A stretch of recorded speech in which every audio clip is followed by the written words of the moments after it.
Hello everyone. Then ये practice set आपकी GK GS की होने वाली है। देन फर्स्ट नंबर का क्वेश्चन है कि दक्षिण अफ्रीका में 21 वर्ष से अधिक प्रवास के बाद गांधी जी भारत कब लौटे थे। तो 1893 में वो आपके अफ्रीका गए थे। उसके बाद वहाँ से 9 जनवरी 1915 को भारत लौटे थे। इसीलिए 9 जनवरी को भारतीय प्रवासी दिवस भी मनाया जाता है। तो ये आपका ऑप्शन जो है 1915 ये राइट आंसर हो जाएगा। यानी गांधी जी कब भारत लौटे थे, तो 1915 में वापस लौटे थे। और इस सब की डिटेल्ड में आपका इसके लास्ट में यानी 10 क्वेश्चन जब कंप्लीट हो जाएंगे उसके बाद में मैं इसका सारा का सारा डिटेल बताऊंगा। तो बने रहिएगा वीडियो के लास्ट तक। देन आपका सेकंड नंबर का क्वेश्चन है कि निम्नलिखित किस वर्ष में सरोजिनी नायडू ने भारतीय राष्ट्रीय कांग्रेस की अध्यक्षता की थी।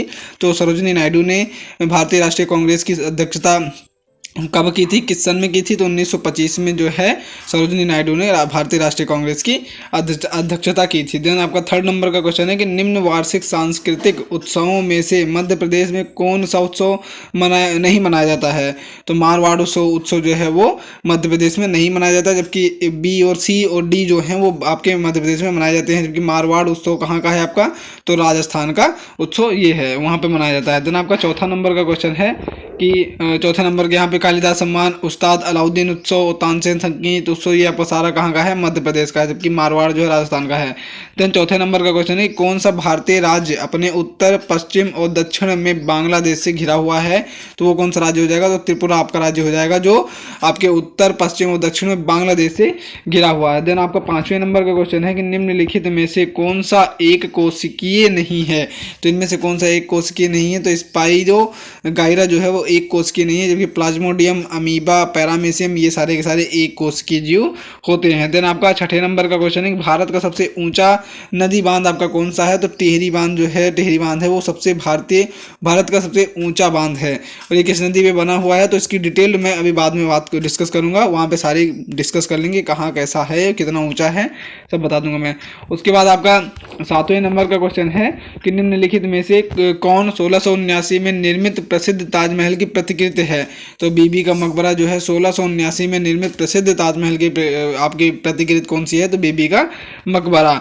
उसके बाद आपका 8 नंबर का क्वेश्चन है कि चंदन डॉट डॉट का राजकीय वृक्ष है। तो चंदन जो है वो डॉट डॉट का राजकीय वृक्ष है, तो कर्नाटका का राजकीय वृक्ष माना गया है किसको, चंदन को। उसके बाद 9th नंबर का क्वेश्चन है कि भारत एवं चीन के बीच सीमा निर्धारित करने वाली मैकमोहन रेखा निम्नलिखित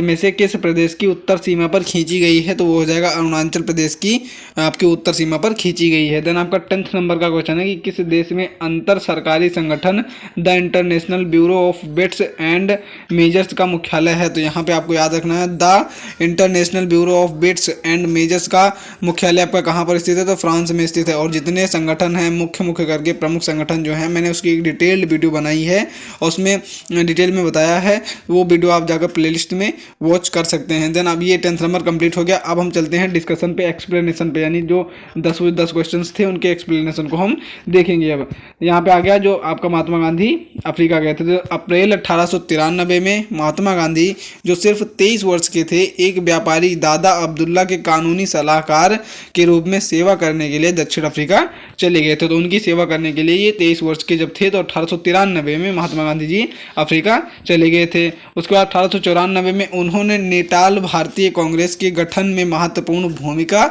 निभाई थी। तो 1894 में उन्होंने नेटाल भारतीय कांग्रेस के गठन में महत्वपूर्ण भूमिका निभाई उन्होंने और अन्य भारतीयों ने बोअर युद्ध के दौरान अंग्रेजों को स्ट्रेचर वाहक के रूप में सहायता की और उनके प्रयासों के लिए उन्हें रानी ने दक्षिण अफ्रीका पदक से सम्मानित किया था। और 1915 में गोपाल कृष्ण गोखले के अनुरोध पर महात्मा गांधी जी भारत लौट आए थे। तो यहाँ पे जितने भी आपके मैंने पॉइंट पढ़े वो आपके मोस्ट इंपॉर्टेंट पॉइंट बनते हैं कि 1893 से 1894 में उन्होंने किस चीज़ का गठन भी किया था। तो नेटाल भारतीय कांग्रेस का गठन वहाँ पे किया था। उसके बाद किसके अनुरोध पे, तो गोपाल कृष्ण गोखले के अनुरोध पे 1915 में जो है वो आपके महात्मा गांधी जी भारत लौट आए थे। तो पहले क्वेश्चन का जो एक्सप्लेनेशन था, ब्यौरा जो था कंप्लीट हो गया। देन अब सेकंड नंबर का जो है कि सरोजिनी नायडू ने 1925 में, ये तो बता दिया हमने कि सरोजिनी नायडू ने 1925 में कांग्रेस अधिवेशन की अध्यक्षता की थी।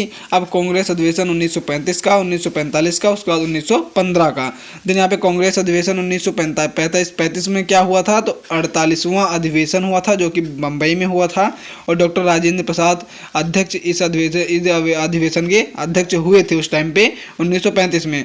और उसके बाद कांग्रेस सोशलिस्ट पार्टी का गठन इस अधिवेशन में हुआ था। तो तीनों मोस्ट इंपॉर्टेंट पॉइंट हैं, तीनों को आपको याद करके जाना है पेपर में।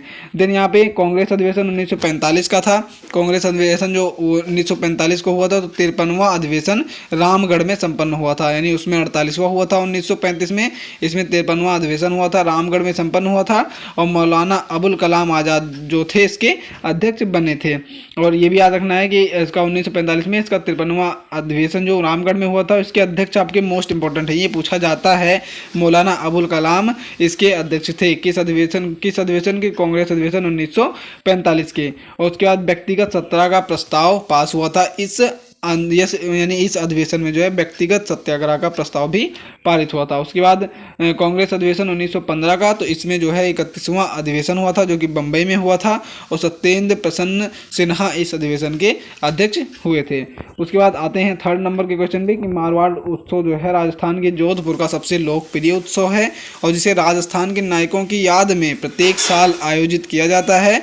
और इस उत्सव को अश्विन के महीने यानी सितंबर अक्टूबर में प्रतिवर्ष आयोजित किया जाता है। यानी इस टाइम पे आपके मारवाड़ का जो मेला यानी अक्टूबर चल रहा है, सितंबर अक्टूबर, तो अक्टूबर का भी यानी बीतने वाला है, तो इस टाइम पे आपके मेले वहाँ पे लग रहे होंगे।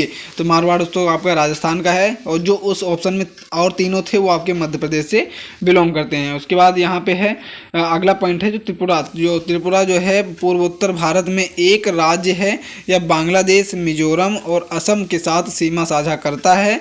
और त्रिपुरा अपने उत्तर, दक्षिण और पश्चिम में बांग्लादेश से घिरा हुआ है, और इसकी जो है अंतर्राष्ट्रीय सीमा की लंबाई जो है 856 किलोमीटर है।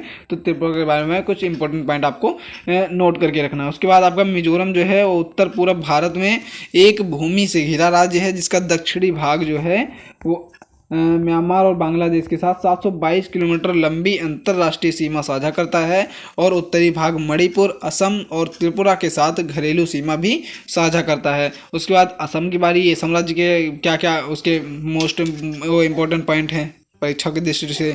तो असम भारत के उत्तर पूर्व में स्थित है। राज्य की सीमाएं अरुणाचल प्रदेश, नागालैंड, मणिपुर, मिजोरम, मेघालय, त्रिपुरा और पश्चिम बंगाल से लगती हैं, और राज्य बांग्लादेश, म्यांमार और भूटान साम्राज्य के साथ अंतर्राष्ट्रीय सीमा भी साझा करता है। तो ये असम और आपके किसके असम के बारे में हो गया, और उसके बारे असम के बारे में हो गया, नहीं कहाँ गया, यहाँ आपके त्रिपुरा के बारे में हो गया, मिजोरम के बारे में हो गया, और असम के बारे में कंप्लीट इन्फॉर्मेशन मिल गई। उसके बाद अगला क्वेश्चन, पश्चिम बंगाल पूर्वी भारत में स्थित है।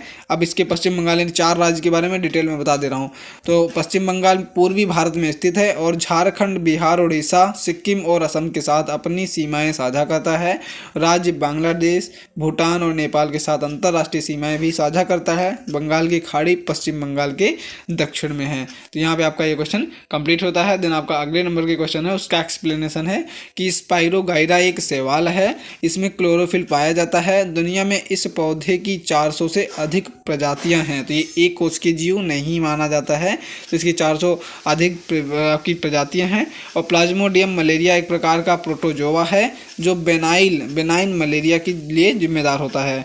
उसका पैरामेसियम है, एक कोशिकीय प्रोटोजोआ संघ का प्राणी है, इसमें सप्त केंद्रक का भाव होता है। यानी जो 4 ऑप्शन है उनके बारे में हम आपका डिस्कस कर रहे हैं। उसका अमीबा एक कोश के जीव, अति सूक्ष्म जीव है, यह जल में पाया जाता है। तो ये आपके 4 ऑप्शन के बारे में डिटेल्ड एक्सप्लेनेशन दे दिया मैंने।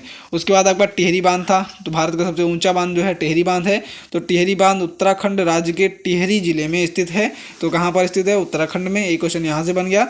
और ये इसका नाम भी क्या है? टिहरी जिले में भी स्थित है। और यह बांध हिमालय की 2 महत्वपूर्ण नदियों पर बना है। एक पहली होगी भागीरथी, दूसरा हो गया भिलांगना नदी। यानी इन दोनों नदियों पर बना है। दिल्ली, उत्तर प्रदेश एवं उत्तराखंड को इसका लाभ पहुंचता है। यानी दिल्ली और उत्तराखंड और किसको? उत्तर प्रदेश को इसका लाभ पहुंचता है। उसके बाद अगला था कि बीबी का मकबरा जो है ताजमहल की प्रतिकृति है। औरंगाबाद महाराष्ट्र भारत में स्थित है। बीबी का मकबरा कहाँ है? तो औरंगाबाद महाराष्ट्र में आपका सिचुएटेड है। उसके बाद बीबी का मकबरा का निर्माण मुगल सम्राट औरंगजेब की पत्नी दिलरास बानो ने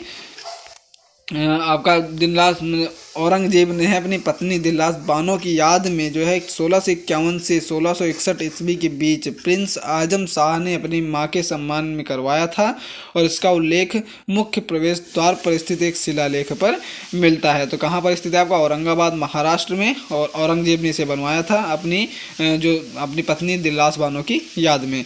उसके बाद परी महल एक 7 सीढ़ीदार उद्यान है जो जबरवान पर्वत श्रृंखला के शीर्ष पर स्थित है, जो श्रीनगर शहर और भारतीय केंद्र शासित प्रदेश जम्मू कश्मीर में डल झील के दक्षिण पश्चिम में की ओर स्थित है। तो यहाँ पे आपका ये केंद्र शासित प्रदेश तो हाँ वो तो है, पश्चिम में स्थित है। उसके बाद आते हैं अगले पॉइंट को। जीनत उल मस्जिद का निर्माण 1707 ईस्वी में औरंगजेब की दूसरी बेटी जीनत उल निसा ने करवाया था। उसके बाद अगला पॉइंट है कि कुछ भारतीय राज्य और उनके राज्य वृक्ष इस प्रकार हैं। तो अभी तो कर्नाटक का हमारे ऑप्शन में ही था, तो कर्नाटक का राज्य वृक्ष आपका चंदन हो गया और संतालम एल्बम, यानी कर्नाटक ये संतान इनका चंदन हो गया। केरल का क्या हो गया? नारियल जो हो गया, और कोकोस न्यूसीफेरा, ये आपका एक तरीके से साइंटिफिक नेम भी हो सकते हैं। उसका मध्य प्रदेश का क्या हो गया? मध्य प्रदेश का बरगद आपका राज्य वृक्ष है। फिकस और बेंगालेंसिस, ये आपका वैज्ञानिक नाम भी हो गया। उसके बाद महाराष्ट्र का जो है, महाराष्ट्र का आम हो गया, यानी मैंगो का ट्री जो हो गया, तो मैंगी फेरा इंडिका, तो ये इसका साइंटिफिक नेम हो गया। उसके बाद पंजाब का जो है तो भारतीय शीशम, जो शीशम है पंजाब का राजकीय वृक्ष है, तो डलबर्गिया शीशो जो है वो पंजाब का राजकीय वृक्ष हो गया। उसके बाद राजस्थान का जो है तो खेजड़ी, यानी खेजड़ी जो है प्रोसोपिस सिनेरिया जो है राजस्थान का आपका राजकीय वृक्ष माना गया है। उसके बाद यहाँ पे अगले पॉइंट का, अगले क्वेश्चन का जो डिटेल्ड है एक्सप्लेनेशन है वो है मैकमोहन रेखा भारत और चीन के बीच सीमा रेखा है। इस सीमा रेखा का नाम सर हेनरी मैकमोहन के नाम पर रखा गया था और जिनकी इस समझौते में महत्वपूर्ण भूमिका थी। यह 1914 में ब्रिटिश सरकार और तिब्बत के बीच शिमला समझौते के तहत आई। मैकमोहन रेखा अरुणाचल प्रदेश के उत्तरी सीमा पर खींची गई है। तो यहाँ से ये पॉइंट आपको नोट करके रखना है। उसके बाद अगले क्वेश्चन का एक्सप्लेनेशन है कि अंतर सरकारी संगठन the International Bureau of Weights एवं मेजर्स का मुख्यालय सेवर्स फ्रांस में है तथा फ्रांस की राजधानी पेरिस है। इस संगठन की स्थापना 20 मई 1875 को हुई थी। तो ये आपको ये पॉइंट और ये इसका जो हेडक्वार्टर है वो यहाँ पे क्या, ये फ्रांस की राजधानी ये, और हमें क्या याद रखना है? जो हेडक्वार्टर है the International Bureau of Weights and measures.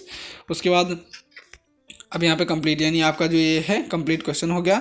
और कंप्लीट क्वेश्चंस की मैंने क्या एक डिटेल्ड बता दिया है। और इसका जो है मैं पीडीएफ जो है इस जीके जीएस का मोस्ट करके मैं अपने टेलीग्राम पर अपलोड करवा दूंगा, तो वहाँ पे जाकर आप उसे कैरी कर सकते हैं, वॉच कर सकते हैं। तो कैसी लगी आपको ये वीडियो बताइएगा हमें कमेंट सेक्शन में। एंड ऐसे ही अब 3 क्लासेस चल रही हैं आपकी मेरे चैनल पर, एक केमिस्ट्री की, एक इंग्लिश की, एक आपकी जीके जीएस की। आज से शुरुआत हो जाएंगी, तो आप जाकर वहाँ से ये वॉच कर सकते हैं। और फिजिक्स रही, मैथ की बात रही, तो उसके लिए मैं प्रैक्टिस कर रहा हूँ धीरे, बस जल्दी ही उसकी क्लासेस भी अपलोड होने वाली हैं। So thanks for watching this video.